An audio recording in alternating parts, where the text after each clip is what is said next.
జకర్యా గ్రంథము 2వ అధ్యాయము. మరియు నేను తేరి చూడగా కొలనూలు చేత పట్టుకొనిన ఒకడు నాకు కనబడెను.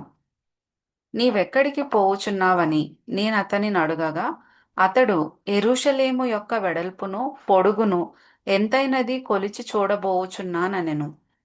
అంతటా నాతో మాటలాడుచున్న దూత బయలుదేరగా మరియొక దూత అతనిని ఎదుర్కొనవచ్చెను.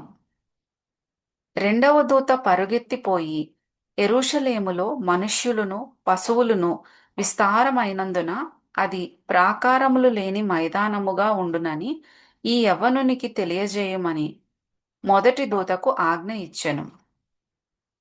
నేను దాని చుట్టూ అగ్ని ప్రాకారముగా ఉందును.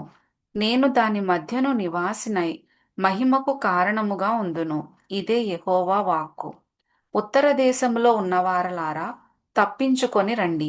ఆకాశపు 4 వాయువులంత విశాలముగా నేను మిమ్మును వ్యాపింపజేసియున్నాను. ఇదే యెహోవా వాక్కు.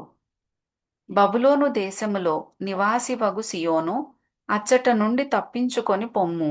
ఇదే యెహోవా వాక్కు. సైన్యములకు అధిపతియగు యెహోవా సెలవిచ్చున్నదేమనగా, మిమ్మును ముట్టినవాడు తన కనుగుడ్డును ముట్టినవాడని ఎంచి తనకు ఘనత తెచ్చుకొనదలచి మిమ్మును దోచుకొనిన అన్యజనుల యొద్దకు ఆయన నన్ను పంపియున్నాడు. నేను నా చేతిని వారి మీద ఆడించగా వారు తమ దాసులకు దోపుడు సొమ్మగుదురు. అప్పుడు సైన్యములకు అధిపతియగు యెహోవా నన్ను పంపియున్నాడని మీరు తెలిసికొందురు. సియోను నివాసులారా, నేను వచ్చి మీ మధ్యను నివాసము చేతును. సంతోషముగా నుండి పాటలు పాడుడి. ఇదే యెహోవా వాక్కు. ఆ దినమున అన్యజనులనేకులు యెహోవాను హత్తుకొని నాకు జనులగుదురు. నేను మీ మధ్య నివాసము చేతును. అప్పుడు యెహోవా నన్ను మీ వద్దకు పంపియున్నాడని మీరు తెలిసికొందురు. మరియు తనకు స్వాస్థ్యమని యెహోవా ప్రతిష్ఠితమైన దేశములో యూదాను స్వతంత్రించుకొనును.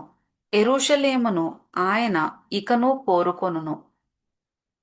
సకల జనులారా, యెహోవా తన పరిశుద్ధమైన నివాసము విడిచి వచ్చుచున్నాడు.